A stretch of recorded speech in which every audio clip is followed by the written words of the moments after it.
Good morning, Nigeria, and welcome to Daybreak on Trust Television. It's a beautiful Friday morning. The Hamatans are here effectively in the Federal Capital Territory with haze. It's a good one. At least they help us with the periods when the power supply from the power holding company is not available. But it's a pleasure to have you give us free access to your living room this morning. I am Sunday Michael Ogu. And I am Ayuba Ilya. Thank you so much for joining us on the Daybreak show this morning. Here we bring you analysis and perspectives and keep you abreast with all the information that you need to know to make informed decisions. Thank you for joining us. We move on now to the highlights of the news this morning. We are under pressure to compromise 2023 polls. This is according to the military. I'm ready to debate from morning till night, Tinubu. Millions of children to get new malaria shots by 2023, WHO. All right, let's take a look at the details now. The Chief of Defense Staff, General Lucky Rabo, has said that security agencies are always under pressure to compromise elections in the country. He spoke on Thursday while featuring at the 61st session of the ministerial media briefing organized by the Presidential Communications Team at the Presidential Villa in Abuja.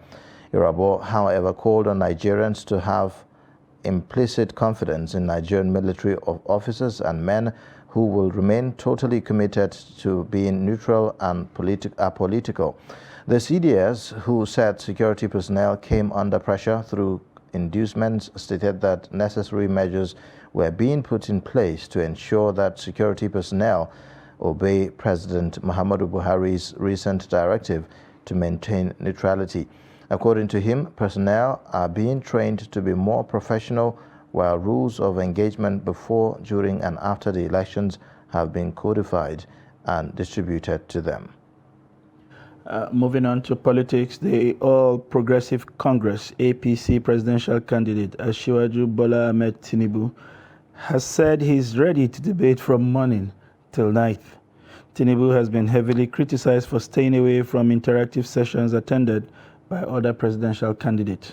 His absence at the Arise Town Hall on Sunday had created a stir, as his critics said Tinubu might have stayed away because he could not withstand the rigor.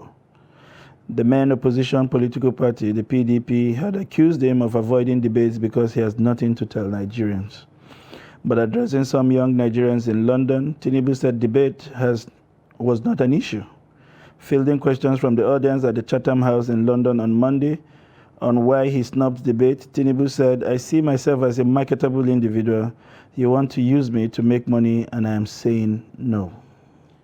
The World Health Organization said that a new malaria vaccine, RTS-S, will be distributed more widely from 2023, protecting millions of children in the countries where the disease is most prevalent. Adisalan Noor of the WHO malaria program on Thursday said more than 20 countries plan to use RTS-S, and some will start using it by end of 2023. He said some governments will get access to the jab with the help of the International Vaccination Alliance, Gavi. According to estimates by WHO, some 619,000 people have died of malaria worldwide in 2021, slightly less than the 625,000 the year before. Cases of the disease have reached 247 million, but the rate of increase has slowed, the WHO said as it published its annual malaria report. About 95% of the illnesses and deaths were registered in Africa. While the slower spread is encouraging, the WHO warned that the mosquito-borne parasite that triggers the disease is becoming increasingly resistant to drugs. The WHO also reported that mosquitoes have partly adapted to people, hanging mosquitoes' nets over their beds by attacking before night falls and by preying on livestock rather than humans, in further worrying developments. Interesting how intelligent these mosquitoes are becoming these days, you know. We probably will. So they will rather carry out the attack in the daytime because now they know, you are using nets and everything, and it's just It's funny. comical. I mean, just thinking about it, you want to think that our security forces have something to learn from these mosquitoes, you know, By on devising strategies. and counter strategies, you know, in order to succeed. Yeah. We move on to our packages this morning. The executive, the judiciary, and the legislature are the three branches of government in a democratic society. These three work together to ensure smooth running of government with a view to delivering democratic dividends to the governed. In Makurdi, a cross-section of residents shared their assessments of the legislature vis-a-vis delivering on their mandate. Jimmy Azandi has the report. The National Assembly and the State Houses of Assembly have come under fire from some of the residents. For these respondents, that arm of government has failed in its constitutional oversight function. Their roles are specified in the Constitution. You have to do this and do this and do this and do this. Have they been doing it? They haven't. They are more interested in allocating money to themselves and doing constituency projects that they feel they will benefit. And even those constituency projects are just on paper. You hear them on the radio, on TV. Go to where they say they are doing it, you will not see anything. So we don't have, it's like they have made the legislative arm of government to be irrelevant now. National Assembly, they claim that they have a cordial relationship with the executive. So that cordial relationship it means that they have not been carrying out their functions. They have not been carrying out their functions. It is not a matter of war. But you know, a functional National Assembly should stand out and sometimes, try to take objection to certain decisions of the executive. We have never seen that. It's not that we are encouraging a kind of chaos, but we have never seen the National Assembly standing to object certain decisions that are not of any fundamental benefit to the citizens. Others have scored the legislature, especially at the National Assembly, high on policy formulation, though they argue that their best is not enough. These are issues of good governance, and politics is what it is, but basically, from my own assessment, if you look at the kind of laws and the kind of regulations that they put forward, I think they've had quite a number of successes in those laws, formulation of policies for guidance in Nigeria, for governance in Nigeria. But there may be a little bit of hikes there, here and there. But when it comes to implementation, that's where the failure begins. But if we look at some of the laws that these assembly members or some of the legislative houses have put in place, I think they are worth a while. The Benue people are confident that if the legislative branch is effective, Nigeria will witness appreciable progress. All right, now the Chief of Defense Staff General Lucky Rabo has admitted security agencies and the military constantly come under pressure to compromise the elections through various financial inducements. But he is urging Nigerians to anchor their trust in the military as they strive to maintain neutrality in accordance with the directives of President Muhammadu Buhari. He spoke on Thursday while briefing journalists at the State House in Abuja on the strides made by the military in the fight against insurgency, terrorism, and banditry, stressing that personnel were being trained to follow the codified rules of engagement before, during, and after the elections. Kehinde Amodu reports. Over 300,000 persons have been rescued from the hands of abductors since 2016, while refugees who fled the northeast owing to the insurgency have started to return. These are facts that the Chief of Defense Staff is pushing out, and he should know, since he has been a theater commander in the troubled region at the head of the military's offensive against insurgents and terrorists. Over 362 bandits have been neutralized, recovered over 156 AK-47 rifles, and a good number of cache of ammunition. And then, of course, we've been able to also strangulate the logistic supply route for the criminals, and of course averted several community clashes, restored socio-economic activities in the troubled areas, and arrested several criminal elements. including those who deal in drugs as well as arms and ammunition. The defense chief admits that there still exists internal sabotage within armed forces, but asserts that saboteurs have not succeeded in derailing the military and security agencies from their mission of protecting the sovereignty of the country. It is for this reason he debunks a recent allegation by an international news medium which accused the military of carrying out over 10,000 illegal abortions on female victims of the war in the Northeast. What the allusions they made is news to me. It never occurred. I never saw anything like that, both from the detention center in Giwa project, than to Malari Cantonment, where I lived, where we have 7 Div Hospital. That was our major hospital for the treatment of our personnel and their families, and especially the wounded. That again, we had unfettered access by all the members of the media. Another issue generating debate is the role of the military in the 2023 elections. The CDS is firm in his belief that the armed forces will remain non-partisan. The police, of course, is the lead in this, but we believe that we'll be at the periphery to give assistance as requested by INEC. The CDS also revisited the alleged Lekki Tollgate massacre in 2020, insisting that the Nigerian military is not interested in killing its own people, but rather more concerned in protecting the citizens. This is why he is urging the media industry in Nigeria to keep the public informed with balanced coverage. From State House, Abuja, Kehinde Amudu, Trust TV News. Public debates have continued over accountability for federal allocations meant for local government areas across the country.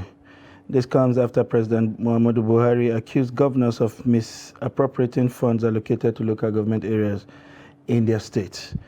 Trust TV's Ibrahim Ishmael speaks to residents of Gombe local government area on what should be done to ensure accountability of funds meant for the local government area. Ibrahim Ismail brings us the report. President Muhammadu Buhari has accused Nigerian governors of diverting funds meant for local government areas. There are 774 local government councils across Nigeria. We are right now at the entrance of the Gombe Local Government Secretariat. We'll speak to Nigerians on what they feel about this development and what should be done to ensure that funds budgeted for local government areas is given to them. I am calling Buhari to investigate thoroughly, because we know our governors are corrupt, most of them. So it's better for him to set another committee to investigate how they have diverted the fund. It's not good to call the names of the governors, but I'm advising to do it behind closed door, so that they can get sanity. Do you feel covering it up is the best? It's the best, because it's not good to call their names. It's not good to call their names, but he has to call them personally, and later on to probably, if they fail to do it, then we masses, we need to see their names in national dailies. And it's not a new thing actually, because it's been something that has been happening for ages in Nigeria. Well, it's sad and it's saddening to know that funds that meant for local governments are being diverted by the state governments, which is very wrong. In the first place, I feel local governments should have full autonomy. For every fund that is being allocated to them from the federal government, they should have full autonomy of use of their funds. So that's what I feel actually. It is better for the people to think twice before they elect the governors, especially in the 2023 general election, because the president cannot accuse the governor without any fact, since majority of the governors are in the same party with the president. So I think it is not the allegation, but it is a fact. The hope of Nigerians is to have a strong government at the grassroots level that will cater for their needs. But this is not going to be possible except if funds budgeted for local councils across the country are being given to them. From Gombe, Ibrahim Ismail reporting for Trust TV. All right, now financial experts and residents in Yola, Adamawa State capital, have expressed mixed reactions over the Central Bank of Nigeria's new policy on cash withdrawal limits for individuals and organizations. While some described the policy as a welcome development, others expressed reservation that it could be counterproductive. Salis Lawan reports. Individuals, according to the new policy of the Central Bank of Nigeria, will only be able to withdraw 20,000 naira per day, 100,000 in a week from their bank accounts, while organizations can only access 500,000 naira cash per week. Banks have also been directed to load only 200 naira notes and lower denominations into their automated teller machines ATMs. A financial expert in Yola, while explaining how the new policy may affect the Nigerian economy, especially small-scale business owners, described the policy as a welcome development. The movement of cash is being restricted. What it means is that the movement of cash will be restricted to some extent. It will minimize to an extent that people will not carry bulk of cash and keep in their houses like they used to do, because nobody will give you an avenue to withdraw money that much and take it home and keep. You understand what I mean now? So even the issue of campaigning with money in this, it will even clean our democracy and make it better when people can no longer have that money to take it to the polling unit to be buying the votes with. And at how much are you going to withdraw from the time of the exchange of the money to the time of election that you will have it to all units? That means it will even clean our democracy to some extent. People will vote not really because they have been paid, but they will vote their conscience. Some Yola residents who expressed mixed reactions over the new policy, however, lamented over harsh conditions that average Nigerians may face with. On the Nigerians that we just embrace it because it is a good thing for us. As we have looters and what do you call them? When they steal this money and be keeping them at home, in fact, it will not help them. But when it is how it is now, they will not be able to keep money at home, and then when they bring it in the bank, as we know, they will be arrested. Okay? So, in fact, this cashless, as we earlier said, is just a good thing.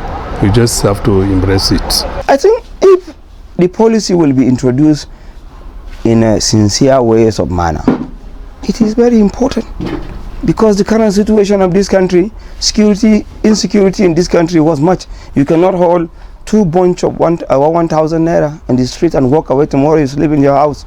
So I think for your safety, cashless is more important. Stakeholders said the new policy, which was aimed at controlling the amount of cash in circulation, will also help toward tackling corruption and vote buying during the 2023 elections. From Yola, Salis Lawan, Trust TV News. That's it on our package for this segment of the program. We will take a short breather. When we return, the show continues. Please stay with us. Now, as part of efforts to support Africa's goal of strengthening... Now, looking at the activity chart, as you can see right here, a total volume of 130... Created a Boko Haram crisis that at that time was restricted to Yobe. How secure are they? You can see security men with blood. This is the road leading up to the... Really, if you look at England squad, you are looking at EPL, you are looking at their names. You are not looking at...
not necessarily tribal or regional.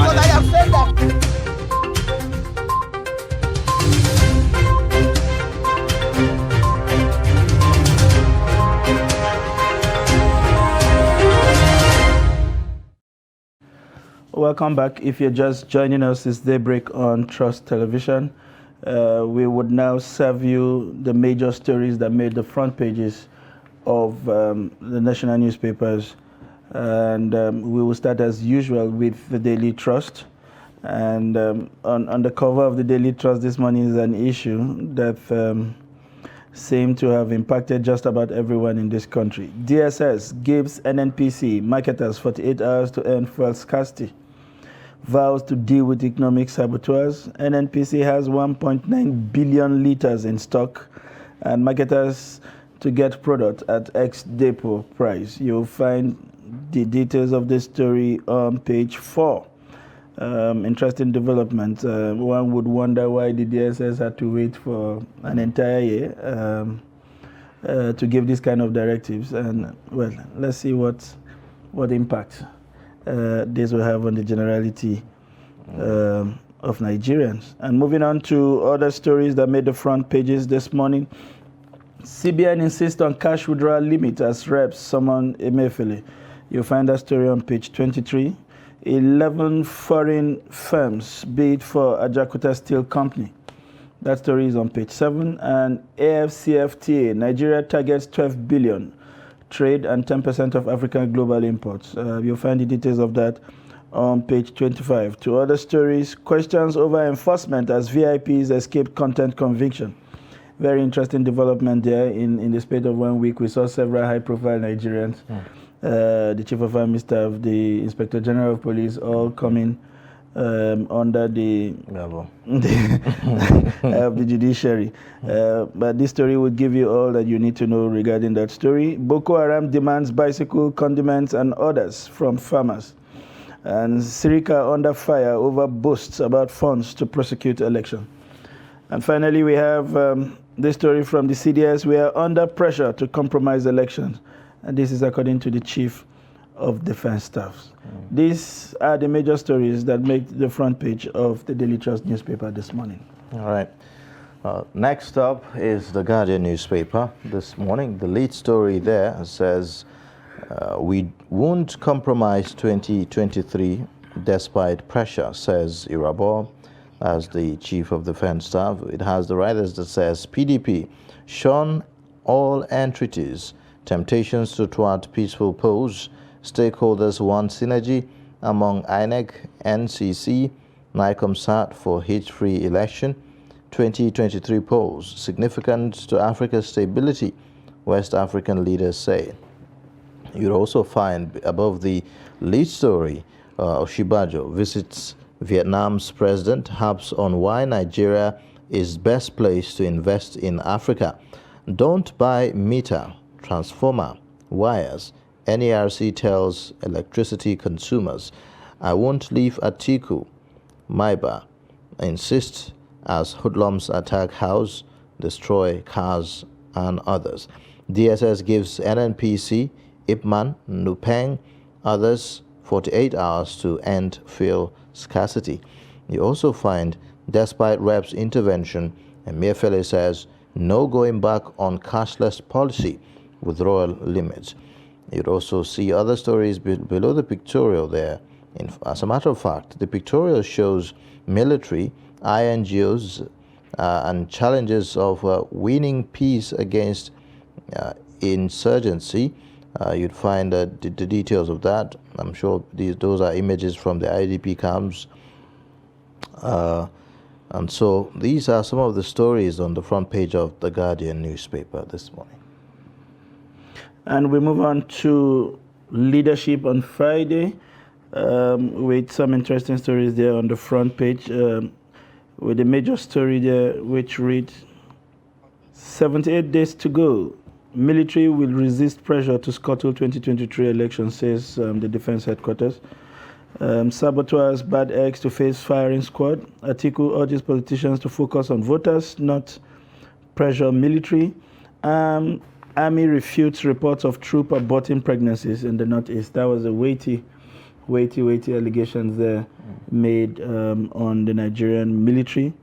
We hope for the sake of common sanity that this report is not what it claims to be. Moving on to other stories on the front page, PMB will leave Nigeria better than he met it. This is according to Professor Gambari. Suspend implementation of cash withdrawal policy, reps tell CBN. Multi-million naira custom armored vehicles wrath away. And DSS give marketers 48 hours to end fuel scarcity. Ajakuta steel won't take off anytime soon. And this is according to the Minister of Steel. And to other stories there on the front page, Leadership Award, a landmark history for me. Nigerian Immigration Service, CG, Jere. We have uncovered plot to blackmail Wike over G5 demands. This is according to the Rivers State government. These are the stories on the front page of Leadership on Friday. All right. So let's take a look at the Punch newspaper this morning. The lead story there talks about cash withdrawal. It says Emefiele insists on limits, reps demand suspension. The writer says CBN governor says withdrawal limits will be increased or reduced.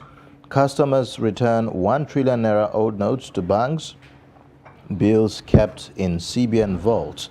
No banks in our constituencies. Cashless policy can't work. That's according to reps. You would find also INEC plans voting centers for 2 million IDPs.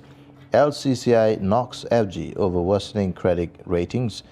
And these are the major stories on the, of course, not forgetting the reps query, NNPC, CBN, others over unaudited accounts. These are the major stories on the Punch newspaper this morning. We move on quickly to the Nation newspaper this morning, still staying with the cash review.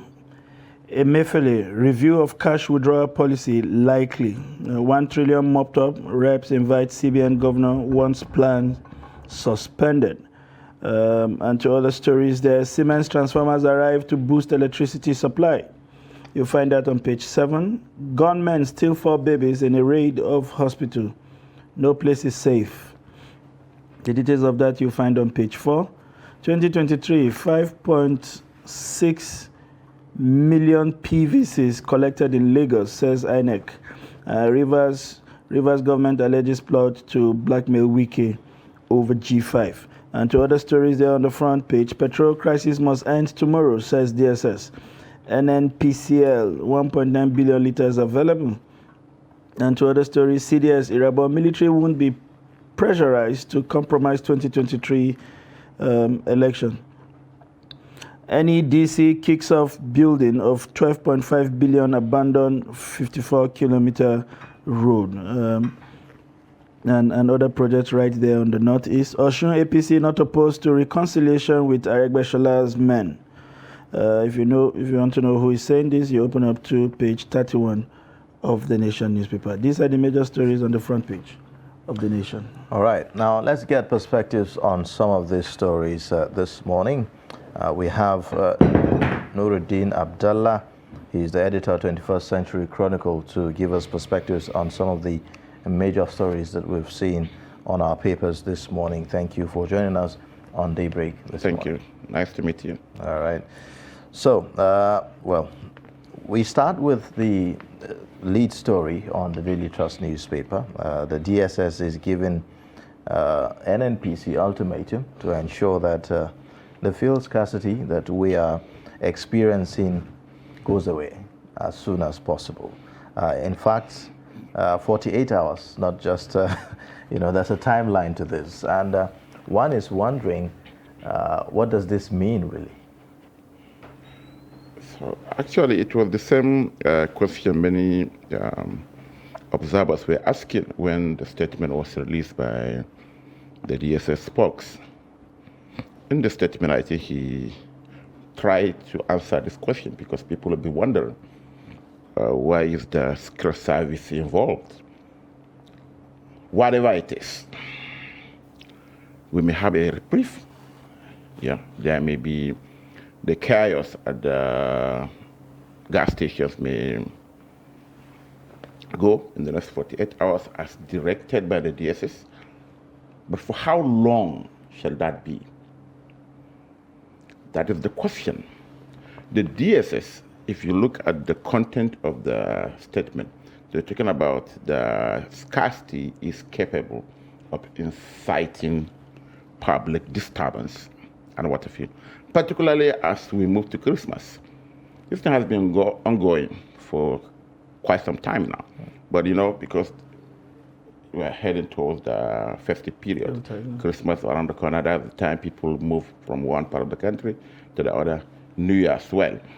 So, but the major is more or less cosmetic, because during the meeting, there was no any attempt, based on the content of the DSS statement, to actually try to resolve the contending issues.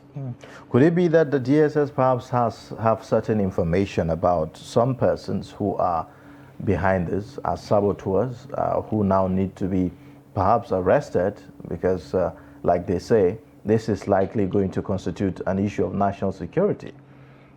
This thing has been ongoing.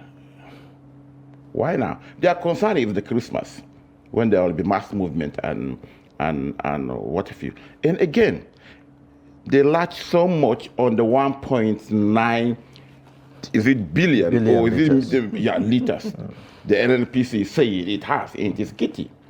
So what NNPC may simply do now is to unleash those millions of liters to the public, and the scarcity in the next couple of days, maybe weeks. The scarcity will return to the status quo after Christmas. Because no single attempt was made to actually address the many issues. That's it. It's cosmetic. We may... The petroleum marketers, Ipman, said something along the lines of not being able to access this petroleum product from NNPC depots, but rather from independent depot owners. So that's part of what's constituting the problem, and that's a shift from the initial, the arrangement where, independent marketers are able to access the petroleum product. So why is the NNPC changing its mode of distribution? That is the question that the DSS should have asked them. And when DSS detects saboteurs, they don't announce the detection of saboteurs on the pages of newspapers. They should arrest them or likely prosecute them. When there is a threat, you nip it in the bud. You understand? Again, the dollar crisis. So there are a lot of things. So what DSS is simply doing, they're actually trying to avert chaos. They will force NNPC now to release those liters in its reservoir so that there won't be crisis. Mr. Sunday should be able to travel. No, he flies, you understand? And what have you. So that's just it. But it doesn't actually address the main issues by the depot owners, by the PTD, by the Nupeng, by the Mopan, by the independent marketers, and what have you. So thankfully, it's a good temporary reprieve. Maybe we should be able to move around without... Nigeria, it's beginning to look like a highly regimented society. For us to keep the dollar at bay, the EFCC had to go to town. Now for us to get fuel at the filling station, the DSS is involved. If I was to draw inspiration from the Pentecostal churches, every year they come out and say, this is my year of success. I think we can effectively say 2022 is a year of fuel scarcity. February till date, and we are now requiring the DSS to issue a 48 hours ultimatum. Moving on to another issue that seemed to have made most of the front pages this morning would be the comment by the CDS that they are under pressure to compromise the election. When you hear statements like this coming from no less a person than the CDS, I hope that the defense team was not misquoted. We blame the journalists, particularly in the third world, Nigeria, everything. The question is, why is he saying this? In serious countries, the parliament should have summoned him, who is trying to truncate the people's will. Yes, he should be asked. Again, he's an appointee of the current administration who has the capacity, morally, statutorily, to exert pressure on the defense chief. The opposition or those who appointed him. Well. So, but again, the CDS brought one issue to the fore, that the military over the years have been involved in election rigging. They have been involved in truncating the people's will. They have been involved in ensuring that those who were elected were not declared. That's what it simply means. And you know, this is instructive if you listen to the statement. It says, in accordance with directives of President Muhammadu Buhari, not in accordance with the Constitution. I mean, the Constitution, I'm sure, is clear on some of these issues about the apolitical status of the military. But what we are hearing is that this is because the president has taken a stand about, you know, making sure that we have a free and fair, credible election. You know, so all along, it's always about the man at the helm of affairs, isn't it? So what you're saying, invariably, what you are inferring is this: if the man at the totem pole of power wants the process truncated, you will abide by it. Is that what you're saying? I'm not saying. Well, I'm not saying it. I mean, that's what the statement. That's what the statement is saying. I think we have come to be accustomed to public officers or public servants, as the case may be, listen almost every line of their conversations with the name of the president, according to the president's directive, according with the president's charge. And you wonder when the president ever gives, when you have a clear constitutional mandate on what your roles and responsibilities are and how you should go about them without fear or favor. I think the military should learn, particularly from the United States, the end of the Trump administration. You saw what happened, the insurrection at the Capitol. But my worry, you know, with this is, every day we wake up, I mean, just 3 days ago, the finance minister was complaining about our sovereign ratings going down, and that is affecting how much we are able to access funds abroad, because everybody is saying this is your country that is unstable, and ABC, we can't trust that our money is likely to come back until you offer us money at this interest rate. We will not likely to take the risk. Then the next day you wake up to news of the CDS saying they are under pressure. Do you think we have a sense of understanding of the implication of some of the things we say, or do we just do them just to create the impressions that we are working? I think that is the problem. And Nigeria is not Mali, it's not Chad, it's not Cote d'Ivoire or Guinea-Bissau. We are 218 million people. The other part of the West African sub-region, they can go gaga. We can accommodate them. If there is crisis here, and particularly after almost 24 years of stable democracy or civilian rule, you understand? Whatever the imperfections, you know, the man there is not in his khaki, and what if you, and at least after every 4 years, the electorate, you know, at least they can go to the ballot, you know, and decide who they want to lead them. Therefore, I think the public officers, the international community is watching us. And I don't want them to be sit down in the television and be laughing at us. All these things are signals that are not comfortable signals, to put it that way. Maybe with this, you'll see the State Department, the Foreign Office in the UK, France and what have you. Maybe they'll have to issue warning. Because sometimes, you know, these people have to warn us. Put us back onto I mean, To be fair, this seemed to be an indication of the determination of the president to, live by his words, or I would say act on his words about leaving a legacy of a free and fair election.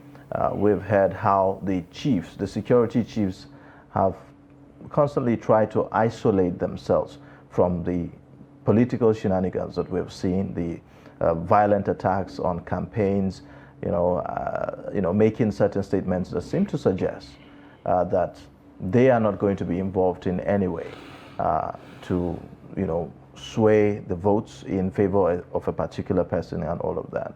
Don't you think so? Yes, but the choice of words of the defense chief, it is the defense chief that is talking, Mr. Yobe, not you, not Mr. Sunday or me. The defense chief, you understand. I think what is expected is for the parliament, the National Assembly maybe, to invite him. We want to know who are trying to exert pressure on you to truncate this civilian transition. We should have them arrested. Because that will be the greatest undoing. After 24 years, we are managing. Yes, it is not perfect.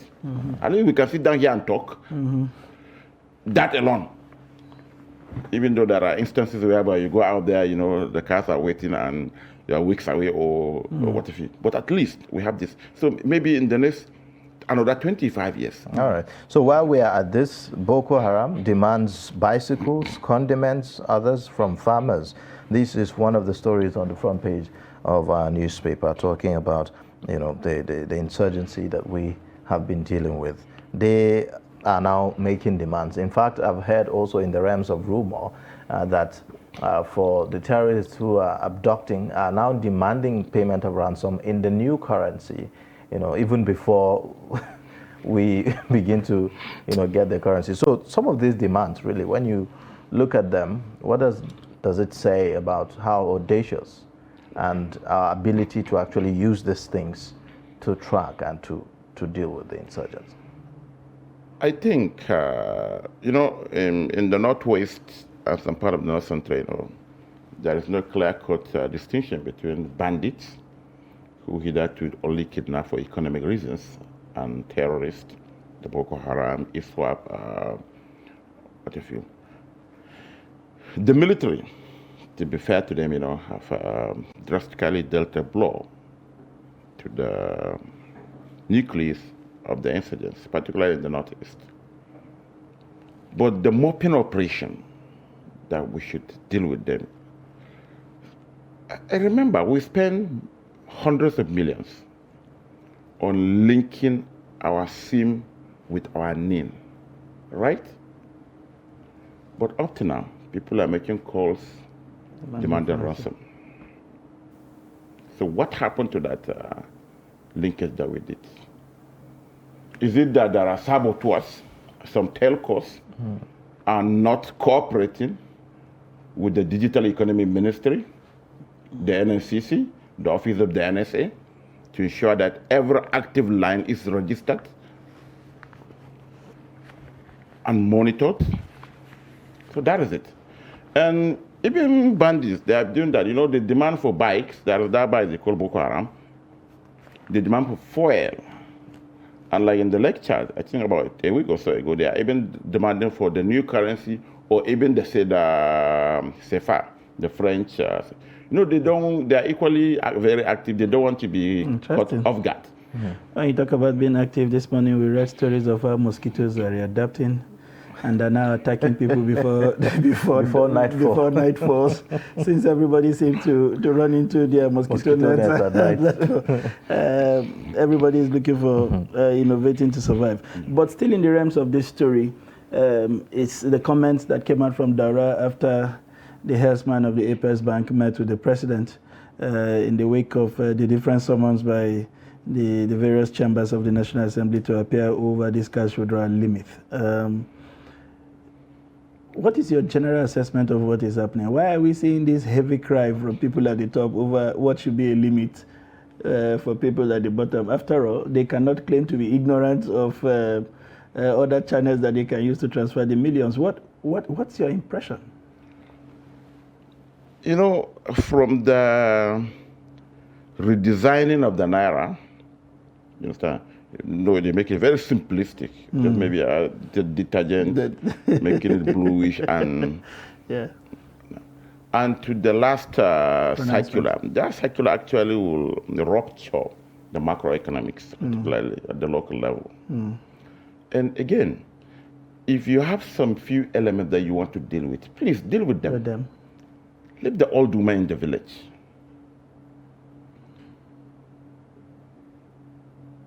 Don't allow the sin of less than 1 million Nigerians affect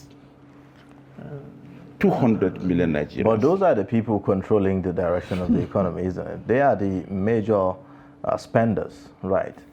So how do we change the course of things if we don't target this, small populations, regardless? You know who the small population are. They are not operating in isolation. They work with bank managers, bureau de change chief executives, and even some element at the Apex Bank. Maybe let's see, 2019, at the peak of election, 2 bullion vans in broad daylight were captured and camera. Perhaps this is what this will help to curb, isn't it? The fact that we now have this policy in place, then it will if you want to punish that person in Budillion, why must you go to Karai or Sula Tankarkar in Jigawa and punish the old woman, excuse me, or to go to Oshodi or Aba? Hit the nail on the head. What's the volume of transaction that actually takes place at that level, and whether the limits will suffice for people in those areas? I mean, it's not that much of a volume of transactions that happen in cash. Talking about retail banking, the POS operation, take Kaduna, for instance, minus the metropolitan local governments. I'm talking about Kaduna South, Igebi Chikum, Zaria, remove Brunogari itself. Out of the 23, less than 7 have the presence of banks in them, branches. Take Sanga, for instance. There is no single bank in the local government. If you want to do transaction in banking, you have to come to Akonga or you go to Kapanchan. But they would also argue that that is the reason why the argument for a cashless is even more expedient. Rather than carry cash in those very remote areas that can expose you to attack, does it not justify the need for a cashless? Okay, in those areas, maybe at the headquarters of the local government, you have the POS because you need the electricity and the network. There are markets, there are agricultural production centers in those areas. How do you transact if you go to those areas? You have to travel 2 hours, maybe to reach a branch of any bank. How do you transact? So simply because some guys are stuffing money for election, then you will kill that economy. Okay, so do you think that perhaps we should draft in the mobile money agents to be able to play along with this new policy so that it can take care of people at that rural level? Yes. What I'm saying is this. I don't know. The people who are perceived to be defrauding the economy are known. They are known to the entire system. The DSS, all the security, the banking system. We have NFIU. Right? Well, you have the Bureau de Change Operations. Apprehending them seems so much of a huge task. Okay, here. that's why you are killing the rural economy. All right. That's what we're saying. I think we would. This conversation is going to continue for a long time. Let's see. We'll keep tabs on the invitation to the National Assembly and see what comes out with it. Because yesterday it appears the governor's body language is suggesting that they could raise the limit a bit or even drop it further a bit. We are not sure where that will tilt, but we'll continue to keep tabs and see how how this moves on. But something else caught my attention when we were reviewing the paper, and that is coming from the Guardian newspaper. Don't buy meters, transformers, wires, NERC tells electricity consumers. I mean, I live in a place where we are contributed for transformers, we are contributed for wires. I can't remember when they made any budget for it to incorporate new houses on the national grid. Is this visible or practicable in our current situation as Nigerians? You know, this NERC, this is not the first time. It's as valuable and practicable as the court orders. Committing the chief of army staff, the EFCC boss, and the police IG to prison. You understand? You know, they are all orders in vain. That's right. You know, by law, what they say is correct. But if your transformer is faulty, you write the KETCO or you write the relevant electricity company. They will tell you to be on queue. You can spend 1 year on queue without having that transformer replaced. So what do? People resorting to self-help. Because you will spend 1 year, even if it is one pole. No, they will tell you, yes, yeah, we can do it. But you know it's a long queue. And perhaps it could involve racketeering in some cases. So I think maybe what the NERC should do is to force the companies to be doing this. Maybe making maybe a task force. When there are such issues, okay, you call this toll-free number. You understand? And review the situation. Is it for the lack of calls?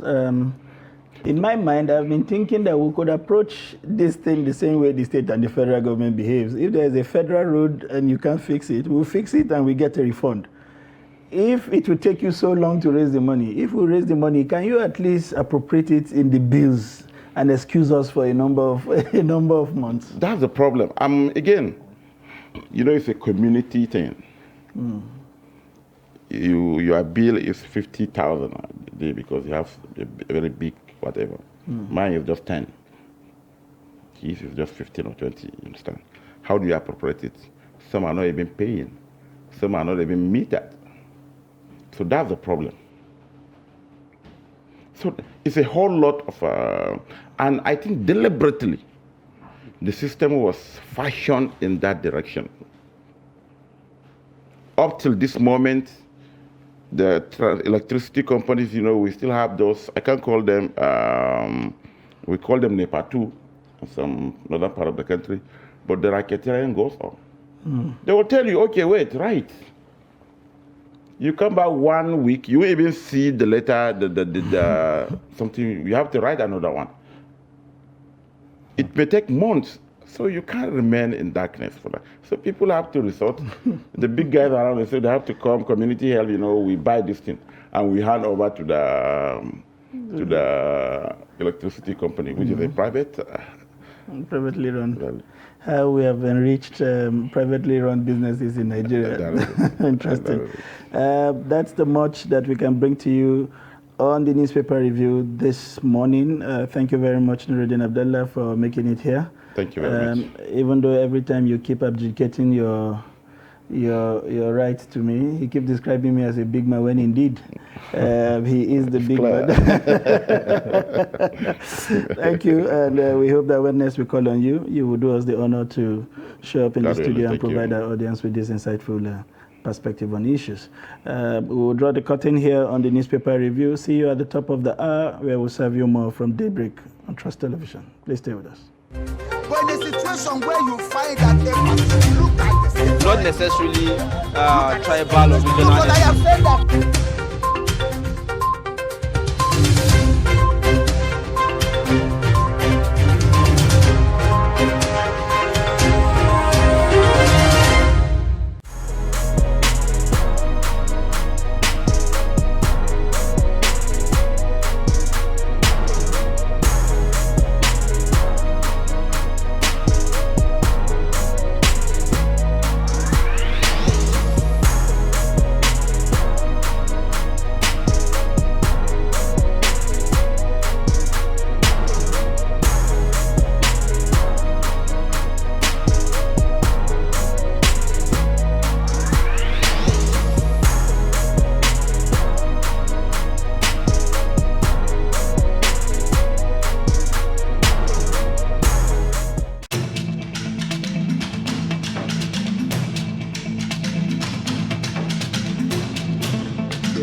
TV, documenting the Nigerian story.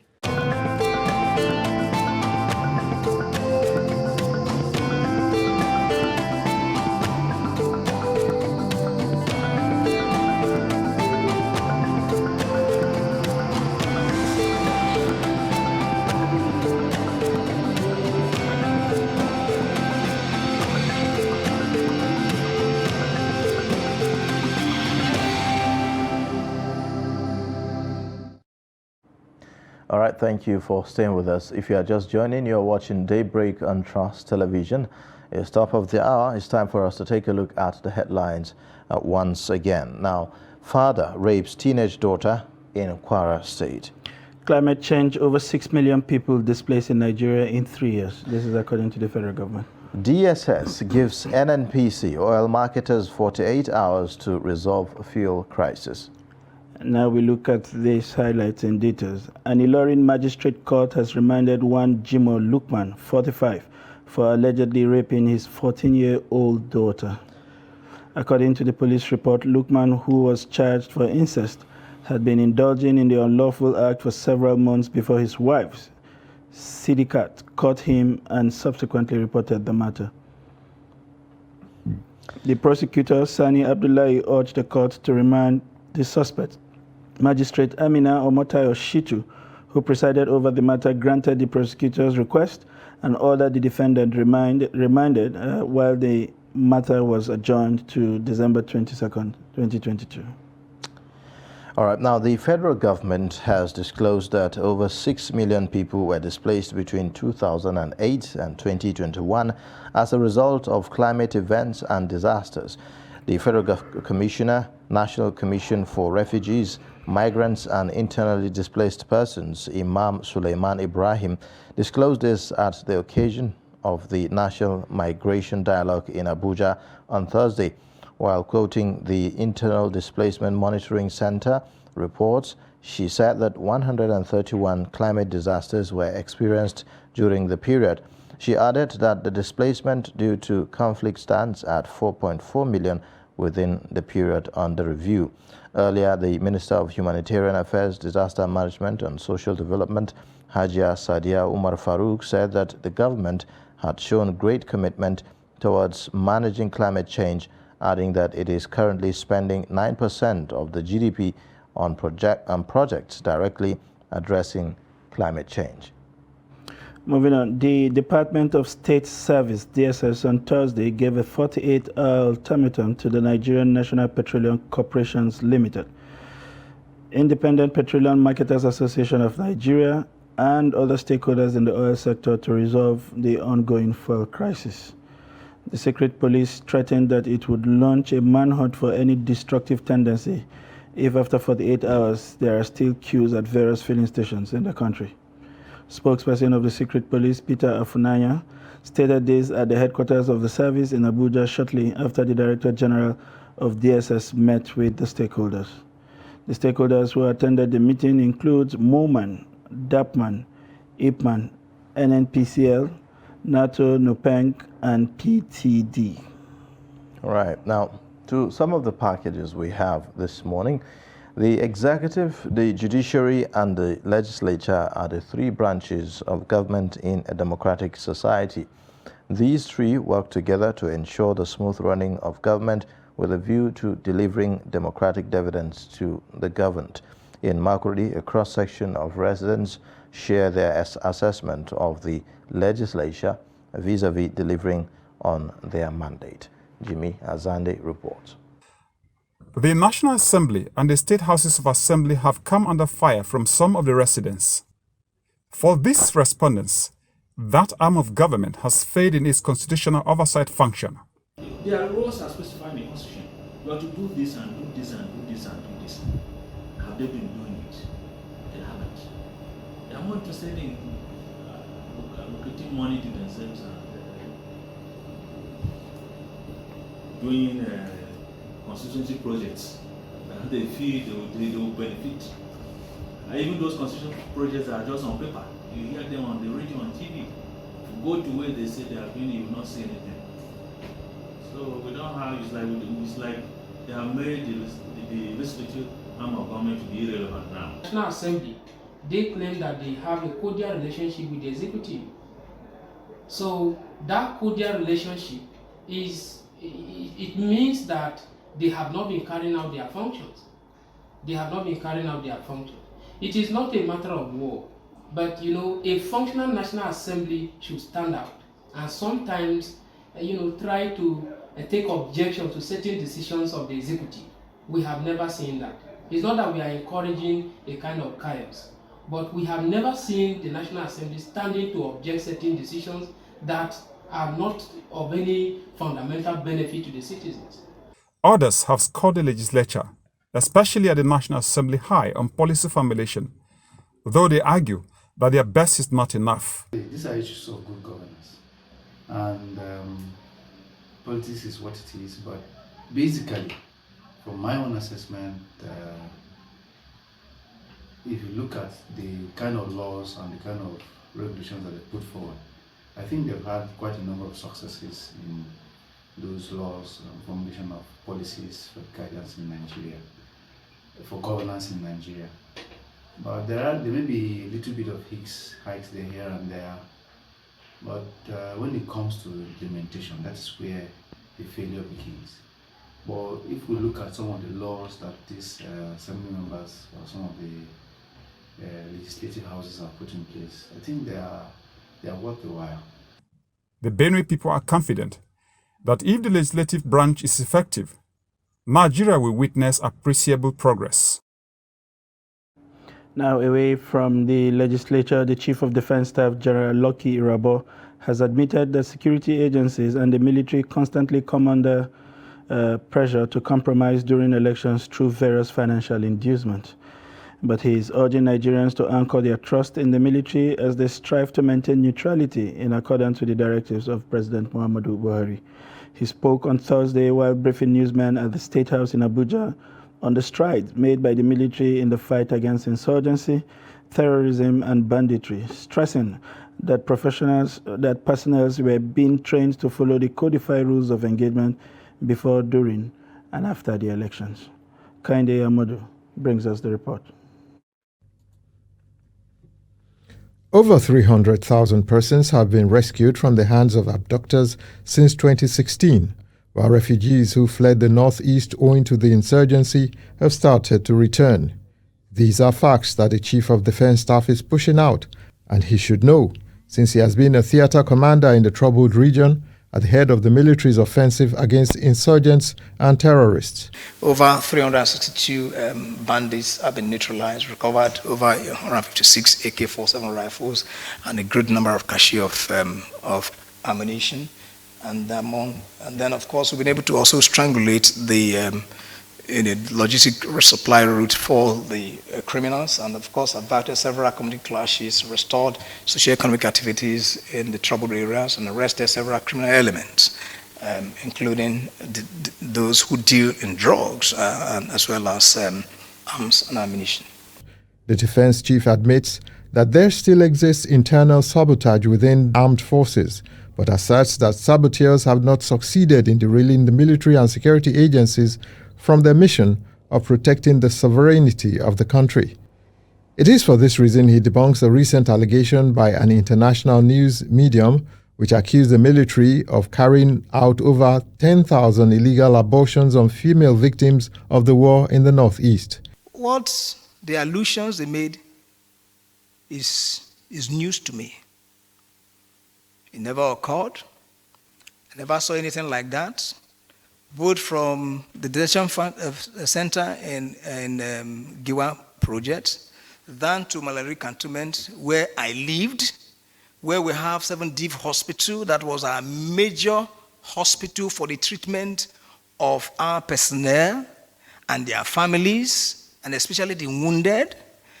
That again, we had unfettered access by all the members of the media. Another issue generating debate is the role of the military in the 2023 elections. The CDS is firm in his belief that the armed forces will remain non-partisan. The police, of course, is the lead in this, but we believe that we'll be at the periphery to give assistance as requested by INEC. The CDS also revisited the alleged Lekki Tollgate massacre in 2020, insisting that the Nigerian military is not interested in killing its own people, but rather more concerned in protecting the citizens. This is why he is urging the media industry in Nigeria to keep the public informed with balanced coverage. From State House, Abuja, Kehinde Amudu, Trust TV News. All right. Now, public debates have continued over accountability for federal allocation meant for local government areas across the country. This comes after President Muhammadu Buhari accused governors of misappropriating funds allocated to local government areas in their states. Trust TV's Ibrahim Ismail speaks to residents of Gombe local government area on what should be done to ensure accountability of funds meant for the local government areas. The report. President Muhammadu Buhari has accused Nigerian governors of diverting funds meant for local government areas. There are 774 local government councils across Nigeria. We are right now at the entrance of the Gombe Local Government Secretariat. We'll speak to Nigerians on what they feel about this development and what should be done to ensure that funds budgeted for local government areas is given to them. I am calling Buhari to investigate thoroughly because we know our governors are corrupt, most of them. So it's better for him to set another committee to investigate how they have diverted the fund. It's not good to call the names of the governors, but I'm advising to do it behind closed door so that they can get sanity. Do you think covering it up is the best? It's the best because it's not good to call their names. It's not good to call their names, but he has to call them personally, and later on,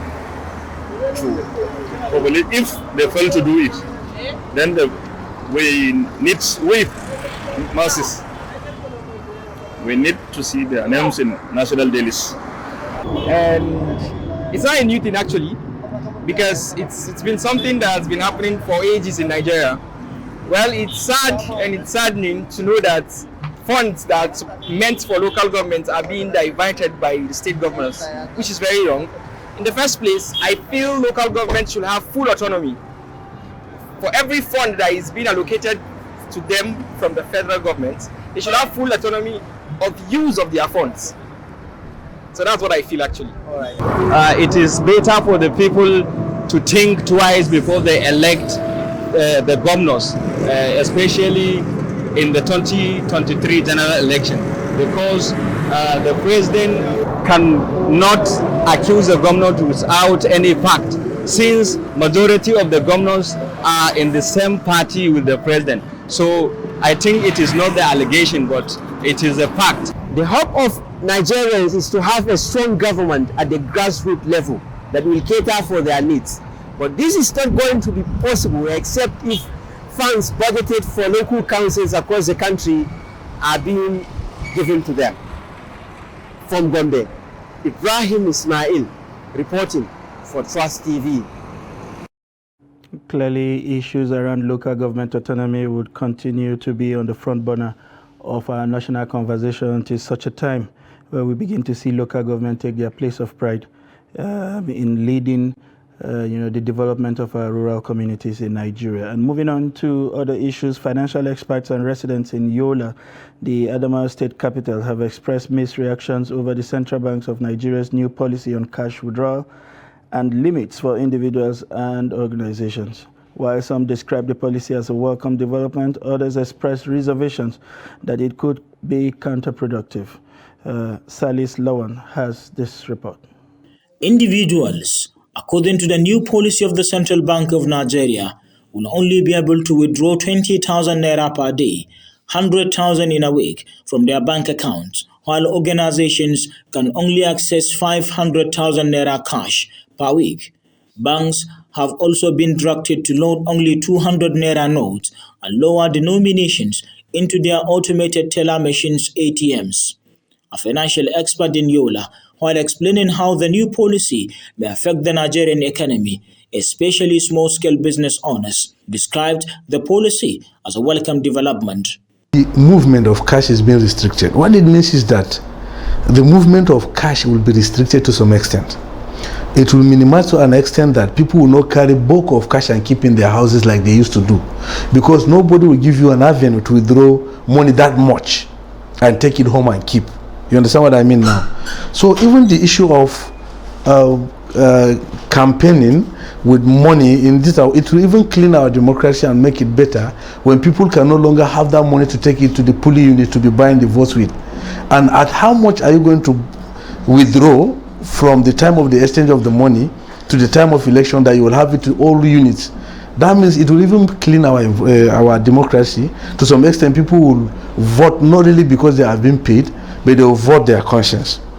Some Yola residents who expressed mixed reactions over the new policy, however, lamented over harsh conditions that average Nigerians may face with. On the Nigerians, that we just embrace it because it is a good thing for us. As we have looters and what do you call them, when they steal this money and be keeping them at home, in fact it will not help them. But when it is how it is now, they will not be able to keep money at home, and then when they bring it in the bank, as we know, they will be arrested. Okay? So, in fact, this cashless, as we earlier said, is just a good thing. We just have to embrace it. I think if the policy will be introduced in a sincere ways of manner, it is very important, because the current situation of this country, insecurity in this country was much. You cannot hold two bunch of 1,000 naira in the street and walk away tomorrow. You sleep in your house. So, I think for your safety, cashless is more important. Stakeholders said the new policy, which was aimed at controlling the amount of cash in circulation, will also help toward tackling corruption and vote buying during the 2023 elections. From Yola, Salis Lawan, Trust TV News. All right, now we'll take a short breather, and then when we return, we'll move on to the next discussion on the program. Join us again.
All right, thank you for staying with us. This is Daybreak on Trust Television. Now, the House of Representatives has again passed the Nigeria Peace Corps bill to give legislative backing to the group. The legislation, sponsored by Chief Whip of the House, Mohammed Mongono, APC Borno, was passed on Wednesday after the third reading of the bill during plenary.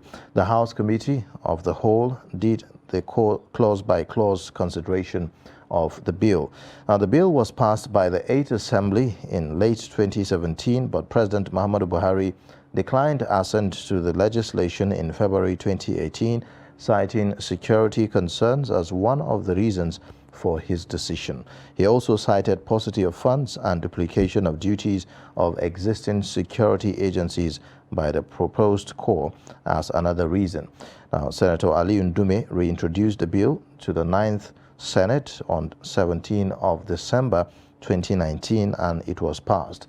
We now have joining us in the studio to speak to this issue the National Commandant of the Corps, Dixon Ako, and also Jide Ojo, a public affairs analyst, to give us perspectives. Thank you so much for joining us on Daybreak. It's a pleasure. Thank you very much for inviting me. You're welcome. All right, well, let's face this issue. This is the third year since we've been on this. The first time it was declined, reintroduced. Now we are seeing that the National Assembly is agreeing to send this again back to the president. Let me start with you, Mr. Dixon. What has changed from the initial proposal? Well, when the bill was reintroduced in the 9th National Assembly, it actually started in the House of Rep even before the Senate. And the House of Rep then, in June 2019, when the bill came up, it was committed directly to Committee of the Whole, being a returning bill. Then, when it was committed to the bill to the Committee of Whole, there was a sort of delay for 3 years plus until it was eventually passed on Wednesday this week. But before then, the Senate 4 months ago passed the bill. During the debate on the general principle of the bill, distinguished Senator Ndume, who sponsored the bill in the 8th Assembly, told the the senators in plenary that the gray areas that the president raised concern, it wasn't as if when the president declined assent on the bill, that is specifically referred to any portion of the bill. The trend is that when a bill is being rejected, you point to the aspect that you are not comfortable with in the body of the bill. But in this case, there was just a general statement that low security concern. But the principal reason was that the assent on the bill was declined by Mr. President because of paucity of funds, as he stated. And then, when the bill was transmitted to him for assent, January 2017, Nigeria was actually passing through recession. I think that was the major issue. But then coming to the body of the bill, one of the functions given to the organization that the former IG, the IG then, got furious about was the responsibility given to the Peace Corps officers and men, that rather than police being used as an outreach to parliamentarian traditional rulers, let it be the Peace Corps by way of empowering the youth so that police can now concentrate with their core issue of securing the society. I think that was what brought us in conflict with the former IG, that our office was sealed and a lot of things happened. So has that been expunged? As far as we are concerned, it has been expunged. Okay. I can give you the copy of what is now passed. I think the major issue is that the only role Peace Corps will play, as contained in the core mandate of the organization, is neighborhood watch. If you go to countries such as Brazil, America, you go and see the issue of community policing, the way we're overflogging it in Nigeria, where conferences, seminars, summit, meetings upon meeting, that is not the concept in advanced society. The concept in advanced society, we drove through a lot in our quest, because honestly, I must commend you, because it was yesterday I got to know that even Daily Trust has a TV station. When we were invited, I know where your newspaper's publishing house is. When we are navigating how to locate it, we never cited any policeman anywhere. In America, in Brazil, we were privileged to be, I saw your clue in Brazil during the Air Summit, held in 2011. Air Summit is a meeting that, the highest meeting of the United Nations that is held every 20 years. We are privileged to have been invited by the United Nations based on what we are doing. And in getting to Brazil, you discover that every street, as you turn from this street navigating through another street, you must meet well-dressed young men and women with security guardians monitoring the street. I will come to you. I would like you to hold your thoughts on that. I would like to get Mr. Jide's reaction. Some of the concerns that led to the president rejecting this bill the last time are not concerns that are shared by the president alone. They seem to be seem to have a buy-in from a lot of Nigerians, because over the years, we have come to seem to have a different approach to solve problems. So every time there is a crisis, we take from what is a police responsibility and create a new agency. So we have all kinds of uniform men. And what Nigerians have become accustomed to, after a while, they ask for the right to bear arms, and everybody moves to the highway, where you go through all kinds of uniform men before you get to your location. How is this different? The argument really is, even with this passage, was there a need to have created a different unit to take on the responsibility that Mr. Ako has just enumerated as part of the core mandate of the Peace Corps? Okay, good morning, Nigerians. Compliments of the youth season. I think, really speaking, and Sunday, you really hit the nail on the head. Do we need Peace Corps? The answer is yes, we need. They've been in operation for a very long time. We see them at functions, maintaining law and order, and all of that. But for me, two strong issues, one of which you raised. The second one is issue of funding. Let's take the issue of funding. If Mr. President rejected this in 2017 on the basis of paucity of funds, how healthy is Nigeria's economy today? People will tell you we are even in recession, because not even many state governments can afford to pay the 30,000 minimum wage. So if you create this, of course, you have to provide office structure across the 36 states, because it's a federal law, and then the bureaucracy, then the issue of tough war will emanate. Who is supposed to have jurisdiction over this and that? That's one. Two is also duplication of responsibilities. Like you rightly pointed out, we used to have Nigerian police. Then from Nigerian police, we have Nigeria Road Safety Commission. Then we have Civil Defense, Nigeria Security and Civil Defense Corps. From there, we have EFCC.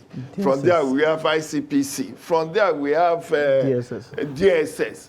So, VIO. So, you now look at it. Is that the right approach to solving the security challenge? Because right now, we have seen situations where police and DSS, police and civil defense are clashed over issue of who has the mandate to do what. So the Peace Corps is desirable if they want to play the role of neighborhood watch. We also have Vigilante Services of Nigeria, don't forget. And Nigeria Police, was it last year or 2 years ago, launched neighborhood community policing, or let me say reintroduced, because community policing has been on, was launched in Enugu some many years back. But they said they want to strengthen the community policing. Now you have in some states in Southwest, Amotekun Corps. We have in Southeast, Ebubiagu Corps. We have in some other states their own vigilante services. So where does Peace Corps fit in all of this?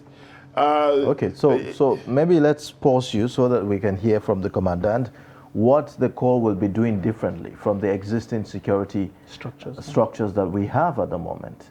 Well, the power given to the Peace Corps of Nigeria by the passage, by the content of the bill in terms of function, core mandate, has nothing to do with whatever any security agencies is doing whatsoever. There is no power given to Peace Corps to create detention centers. There is no power given to Peace Corps to arrest and prosecute. Of course, every Nigerian, when crime is committed, can arrest and immediately hand over to police. What the only security, apart from securing educational institutions, mind you, the major work Peace Corps is doing, just like you go to most of the schools around Abuja, especially private school, is for our officers and men to be posted to school to secure the educational institution from intruders, and also combat any form of social violence within educational institution. That is even the cardinal objective function given to Peace Corps. Again, when we talk, are you me? Today is civil defense adding value to the security architecture in Nigeria. If you go to America, for example, every social institution has its specialized security agencies, and that will always bring out the best. If you go, as you are landing in America, you know what you will meet. When you go to local government, as it's called in Nigeria, they have their own police. And the university even have their own police. So what we are trying to do is that we do know if what we have on ground now is helping the situation to maximum, with the security challenges we are having now, will it be in existence? Go to Malaysia, you have the Malaysian People Volunteer Corps. You have several, Senate during the lead debate. The sponsor of this bill, both in the House of Reps, we are able to point out where there is a missing link. And honestly, if you have a full brief or the copy of the district police were during the public hearing this time around, organized, they were there. Unlike 2016, when they kicked against some provision of the bill, there was no security agencies that kicked against any provision of the bill. Then when you talk about cost, Peace Corps, I will tell you authoritatively, has been in existence for 30 years now. We only gotten legal existence from 1998, prior to the advent of democracy. Now, go to opposite Jabi Lake. The kind of office we have there, you may not even find in some of the existing statutory organizations that we are talking about. We have office already established in all the 36 states of the Federation and the Federal Capital Territory. The office of the Peace Corps in the Federal Capital Territory is as you are entering Gwarimpa. So it is not like a virgin organization that is coming from nowhere. But you know, by the time this law has been passed, you will now have to start talking about overhead costs. You will now have to talk about having a structure, you know, commandants across the 36 states and the rest of them, and the remuneration there, you know, involved in all of this. That is where I'm going. Currently, we have commandant in the 37 command we have. We have state executive council, we have even local government ESCO that are fully, there's no local government you go to now, if you demand for Peace Corps office that you not go, how? It is activities we're organizing. The United Nations in 2011 accorded the Peace Corps special consultative office. We have even desk office now in United Nations. And our activities so far, as part of our youth development related activities and empowerment, is peace building. Teaching these young people the culture of resilience, and how they can also contribute to nation building. So the structure is already, like I said, is not an infant organization or an organization that is just being conceived. But organization that so far and so good has over 187,000 membership. Most of them are working and are being paid. We go to educational institutions, we go and negotiate that, look, how much will you pay when the demand is made? We have an instance, St. Mary's High School, St. Mary's College in Gwarimpa, where they engage 30 Peace Corps officers, and nobody is any less than 45,000 among them. But why did we even approach the National Assembly in the first place? For two major reasons. Not because of the money, but because the conventional security agencies, particularly the DSSS and police, anywhere our people are being engaged, especially in the educational tertiary institutions, school, they go there to disengage them, force the institution that we don't enjoy any statutory existence. Okay, Mr. Jide, is there a way that this can be done such that it doesn't put burden on government resources or you know, coffers? That's exactly what I want the Commandant General to shed light on. But if the mandate is to help police and secure educational institutions, that is fine and good. If the people will be seeking the services of the organization, will be paying for their services. You understand what I'm saying? We have private security organizations now. Almost every institution, every bank has uniform security guard. Then we'll approach the police for 1 or 2 armed men. So to complement the one that doesn't bear harm. If Peace Corps is seeking legal recognition, I don't have problem with that. Recognize them by law, give them, it's like if I make analogy with election. When INEC introduced Macarida in 2015, some people went to court and said, it's not in the law. You should not have used it. But the court said, well, it doesn't make any difference that you use it to enhance the integrity of election. But INEC should make effort to have legal backing for it. That is why, look at 2015. Now we are just getting the legal backing for it in 2022 because the law says have a legal backing. So if what Peace Corps is looking for, because I'm interested that this has been in existence for 30 years, and I know, even in my neighborhood, I know a couple of schools that engage a couple of them to help process, as students are coming to school, they help process them. During the COVID-19, they check the temperature and all of that, which is good. But so in that case, it should be more of social services. Yes, if it's about providing additional value-added social service and peace building, we need peace building. This country is very, very tense as we speak, politically, socially. There is a lot we need to do to foster unity. So if they are coming, and 187,000, quoting the Commandant General, is a huge number. So if truly they have been self-financing all these years, in which case there will be no financial burden on the federal government. Because where I will have issue is, look at when civil defense was set up. It was almost similar. Oh, they will help to police the pipelines. They will help to protect government offices. Then, all of a sudden, they said they need to have a section that bears arms because of attack on their men. The same thing with road safety. Road safety wasn't also supposed to bear arms until when, they start losing men.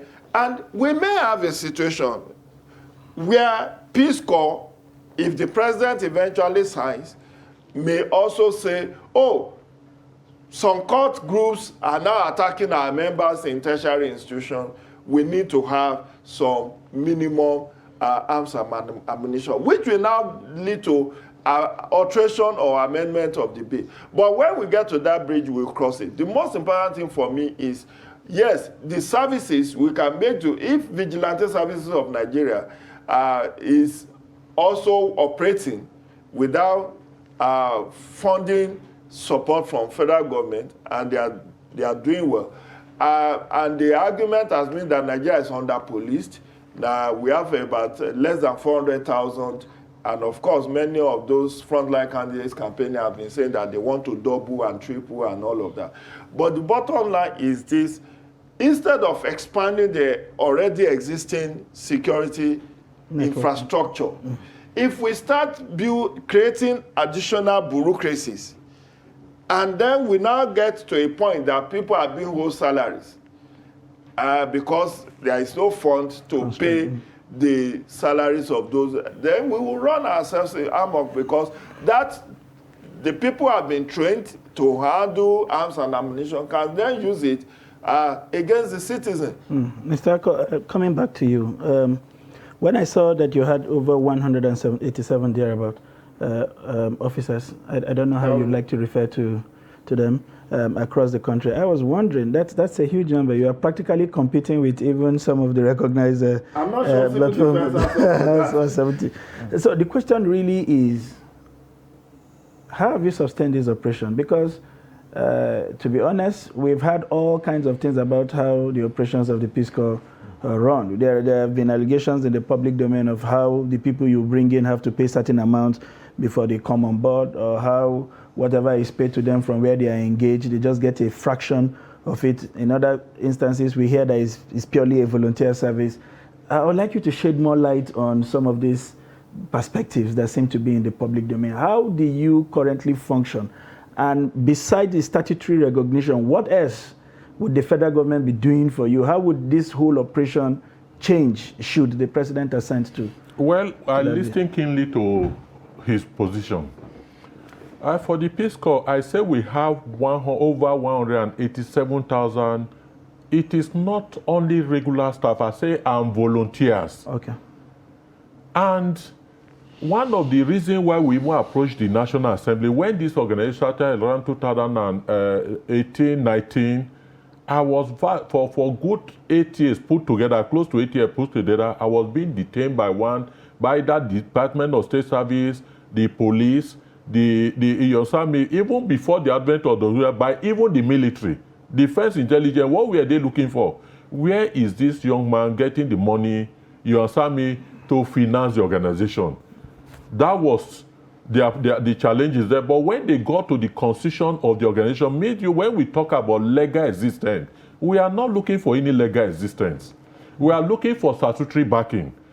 Because we have been confronted before, people have gone to where our officer youth. We are talking about unemployment in Nigeria, which is one of the things adding, complicating the security situation in Nigeria. And now somebody came up with initiative whereby schools, principal, let me not just say schools, and during events, they are being engaged and being paid. I have it on good authority. You can do your finding across the Federal Capital Territory alone where our officers are working. In America, you don't just allow students to come to school, they enter gate and just enter without being documented. It is because of the harassment, constant harassment. They are not government establishment, no statutory, don't recognize them. You know the thinking of Nigeria. Even when the president declined assent on the bill, some people assume, I know of a governor in the North Central, say Yaya Bello. Let me be very specific. That say we have nothing to do with Peace Corps because president declined assent that we are illegal. Are you with me? If we respect our laws, the organization that is incorporated in Nigeria under land perpetual succession that have all that the constitution was properly vetted by even the police licensing department before we are registered. And so individual now will go and be telling people that it's an illegal organization. Like he make reference to legal backing. We are not seeking legal backing. We have the legal backing. We have the recognition in line with National Youth Development Policy of the federal government through the Ministry of Youth, Federal Ministry of Youth. That happened before even the United Nations African Union gave us special consultative backing. What I'm saying, yes, we have been existent to answer. The Constitution clearly defines our sources of funding. For anybody to say, if you have to see our uniform, when you want to join, it's a voluntary organization. We'll give you what we call after your background check, after your physical screening, the first document you get from Peace Corps is called provisional enlistment letter. And the provisional enlistment letter provided that for you to join, you go for camp, you need this set of uniform, you need your training materials, you need, part of what we pay for your accommodation for 1 month, we pay to NYC, we pay to every establishment to use their facility. The lecturers, the media coming for the closing ceremony, we itemize everything on a highly subsidized rate of 40,000 naira. It wasn't that you are coerced, you are told, you are given a document. So and who pays for that? Is it the applicant? You pay. Even in Manuel, when I was in Boy Scouts, I pay. You understand me? This document is given to you before you take your phone to court to sign that you agree and you want to be part of this organization. That 40,000 take care of your complete set of uniform, your accommodation for 1 week. In fact, there was a point that we are misconcepted to the point that a petition was sent to Mr. President. The then Chief Olusegun Obasanjo as President and Commander-in-Chief, the President directed the office of the SGS to reach out to the police, then it's General of Police, Sabalogun. And the investigation was conducted nationwide only for them to recommend that, look, I should even be commended because whatever we are doing is what we source internally. Okay, so... Then I'm coming again. Then again, ICPC, or when the bill was passed, that was another petition where ICPC was asked to investigate us. Yes, they now recommended to federal government that look, they are finding show that the amount being paid to take care of this issue is even not up to what is expected from members. That is the point I want us to make because we are losing time, and I don't want us to, I want us to maximize this opportunity, especially now that you are becoming a statutory body. It will become even more difficult to pin you to the office. Nigerians are interested in how you have been able to run that complex organizations, for 30 years, if you like. So the question is, what are your source of funding? Do you get international assistance for this operation? Because those are part of the reasons why some of the military agencies are also agitated. You know the concerns they've raised about some INGOs in the Northeast and the rest. So how is the structuring of your financing currently? And what would the assent to the bill mean to you in terms of financing? Okay, one, if you look at Article 24 of our enabling of our Constitution approved by Corporate Affairs, it outlines 8 areas of generating fund. Okay. Membership enlistment fee, as I've just told you. That's right. Annual development fee. Paid by individual members. Okay. So if we have 184,000, over 187,000, and they even pay 3,000 annually to renew the ID card, to renew their membership, is a huge lot of money. Then we talk about annual fund fair. There were major sources of income since we came into existence is annual fund fair.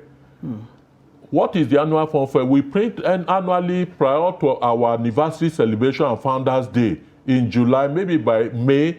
Your people have been part of all what I'm saying. Because when we unveil for annual fund fair, we invite all the media houses. The annual fund fair, the form provides a card, 25 column. Even if you say we give to you as a member or volunteer, and it has 25 crowns, we say minimum of 20 naira. And every member is giving, you discover that that call, if it's the minimum of 20 naira that people are giving, will give you 500 naira. Multiply by this number. Last year, I came number 5 where I generated 1.8 million 70,000 naira from the fund fair. Because for me to say this is where we source money, me to run our activities, and it has been so rewarding because a lot of people are actually showing sympathy with our struggle, whatever we have been doing, family members, church, mosques, anywhere we encourage our members, don't be afraid, go and show them, explain the status of the organization. And we raise millions of money from that fund fair.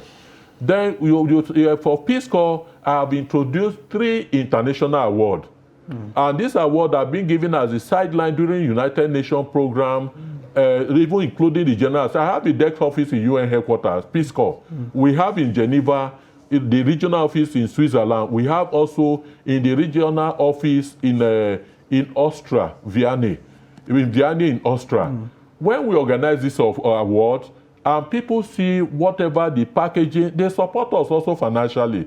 Aside from all these things as I mentioned, including when patrons are being inaugurated and they give us support, we have never received any grant. Of course, our accounts are there. Okay, so if this were to be a government, or if you are to get this statutory backing that you are talking about, are some of these expenses going to be then covered by government, such as the enrollment fee that you talked about and all of that? Is this going to continue like this, or you are now going to have a different arrangement? Let me come. The National Youth Development, even our status, now if things are done normally, we are supposed to get what they call running costs from government. They provide under the Federal Ministry of Youth Development that every youth organization that have been verified, registered, accorded recognition by the federal government ought to be given annually subvention to run the activities. These are your children. These are your people. No matter the amount you invest in the development and the empowerment of the youth, let me tell you the amount being invested in the security, in securing Nigeria based on the banditry, based on terrorism today. If a fraction of it is divided towards empowering Nigerian youth, creating an organization to preoccupy them, we won't get to that point. So to answer your question, maybe the only aspect that will be taken off is the enlistment fee. Nothing stops us from doing our annual fund fair. because even Nigerian region that is mostly being controlled by the Nigerian army, they launched their emblem. It's an indirect way of generating funds for the Nigerian region. Mr. Ojo, we've listened to Mr. Ako, dissect and touch quite a number of areas where just about every Nigerian seems to have a concern about their existence. But you will recall that we have always had the activity of the Peace Corps prior to our independence. They come in from other countries. From America specifically? America, yes. And they were there until sometimes around 1995, and their interventions were in several areas, sort of mirroring what the National Youth Service Corps ought to have done. Apart from getting yourself acquainted with what happened in other parts of the country to share the sense of communism. It augmented several areas where this country lacked human resource. Do you think it is just enough, for some of the things we have listed here should be the areas that will be covered? What else do you think, what other areas do you think that the Peace Corps, as currently constituted, can add value to the Nigerian project? Well, quite a number, and it's quite unfortunate that we have not been privileged to read what the legal framework is. And suffice to say that even though the National Assembly, as it were, Senate and House of Reps have passed this bill, they still need concurrence of the two chambers. No, it has been done. No, the House of Reps passed its own version. The Senate passed. No. Excuse me. Point of correction. The House of Reps, I told you when the bill got to the Committee of the Whole, it was stalled for 3 years, 4 months. Okay. The Senate now passed their own 4 months ago and transmitted to the House of Reps. Okay. What the House of Reps did now is to concur to whatever the Senate has done. Okay. So we are done from National Assembly. That is fine. I just hope that you will be able to convince the President the way you are trying to convince us, because this bill, I'm sure, even if it gets to the President's table today, what he will do is to send it to Office of Attorney General, as well as the police and other organizations, to ask for their opinion before you know whether to assent or not to assent. But it is desirable to have Peace Corps. Like you said, it's not peculiar to Nigeria. He has given an example, Malaysia, Brazil, US, what they do there. And anything to advance the energy of the youth positively is desirable. Who are the people who constitute banditry today? Who are those who are engaging in kidnapping today? They are the youth. You hardly will see a 60, 70-year-old man, unless he is a bearer of these bandits. But the people who actually perpetrate banditry and all these abductions are youth. So if you can harvest their energy positively, if like the issue of Ministry of Youth, Sports, Youth and Sport Development, many of us have said the menace Nigeria is going through is because 60% of its population, which happens to be youth, have been largely neglected. So, which of the sporting facilities is working as to be able to engage and absorb people? Which of them? How many? The World Cup is going, Nigeria is not there. And we have a population of over 200 million. All right. So shouldn't we be able to have... Okay. But the point, sorry, Ayuba, the point being made is, even the core mandates that they have been going through over the years, if they are able to firm up and ensure due diligence, making sure that members of the core now, when they get the statutory backing, because now it will become like a beautiful bride. People who want to join. They need to do a more thorough background check. But you know, and to expand to beyond the schools. I think they can also find need in neighborhoods I want to be engaged. I would have to interject. My area of concern is the core is going to be open for donations, financial donations. And I'm wondering how that will influence the operations of neutrality, more of a security, outfit. Excuse me. If I give you evidence, there are some issues I will not raise because we are before the public domain. You understand me? If I prove to you that even before the invasion of Chibok, we are aware and we wrote. The proposal for school safety was initiated by Peace Corps. We have the evidence. Before the invasion of the school in Katsina, we are aware because young people, they get information faster than this thing. You understand me? Interesting. Okay. Maybe if it's because of timing, I would have used just 2 minutes to go through the 5 functions given to Peace Corps. Tell me where is anyone in conflict with whatever any existing security. Because of time, we cannot go on like that, you know. So, but I'll just give 1 minute for your thoughts, final thoughts, and specifically on this issue of influencing how it operates regards the financial. You cannot be too afraid to take the right decision. I fully support the statutory backing of the Peace Corps, given the fact that we can have peer reviews between the Nigeria and other ones that are abroad. But most importantly for me is to do 187,000. It is said that after of every 12 there will be a Judas. You need to be able to keep eye on these youth so that you don't have most who will also sell out or who will compromise the integrity of the organization. Okay. Which is very Thank you very much. I'm already getting a beckon from my producers to move on because, as you know, time is not our friend. We are happy that we have gotten to this level of conversation, and we will keep the channels open. We've been partners, as you have alluded to, for a very long time, and I'm sure this partnership will continue to blossom.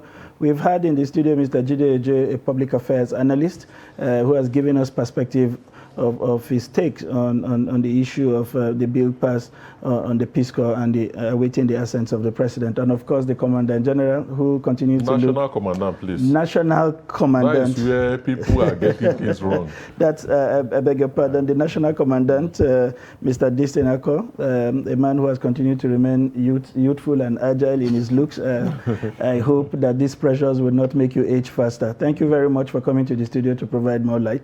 This is where we draw the curtain on today's edition of Daybreak on Trust Television. We'll see you again next time with more insightful issues that border on the development of Nigeria. I am Sunday Michael Ogu. Yes, and in case you have missed, you can always catch up across all our social media platforms and also watch us live on YouTube. I am Ayuba Ilya. Thanks for watching. Join us again tomorrow.